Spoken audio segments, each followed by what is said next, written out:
என்ன தொங்கிருச்சு? ஏய் ஏய் டாமி எந்திரி ஏய்.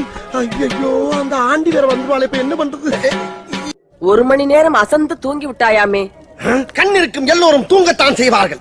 ஏதோ அலுப்பில் கொஞ்சம் அசந்திருப்பேன். உலகையே என்ன தூங்கி விட்டேனாம், அதை பெரிய துக்கமாக பேசுகிறார்கள். அப்படியா? என்ன அப்படியா? வாரம் அமைச்சரே வாரம்.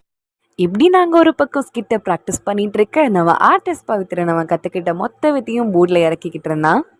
ஒரு வழியாக நெக்ஸ்ட் டேயும் வந்தாச்சு. கிறிஸ்மஸ் செலிப்ரேஷனும் ஆரம்பிச்சாச்சு. எங்கள் கிளாஸ்க்குள்ளே நாங்கள் கிறிஸ்மஸ்லாம் போட்டிருந்தோம். என்னோட ஃப்ரெண்ட் வந்து எனக்கு இந்த கமல் வாங்கி கொடுத்துருந்தாங்க. என்ன இது அவன் கிடக்குறான். இது நல்லா இருக்கு. அப்படியே போடு, அப்படியே வா. கிஃப்ட்ஸ்லாம் எக்ஸ்சேஞ்ச் பண்ணி முடிச்சதுக்கப்புறமா எங்கள் டிபார்ட்மெண்ட்லேருந்து ஒரு சின்ன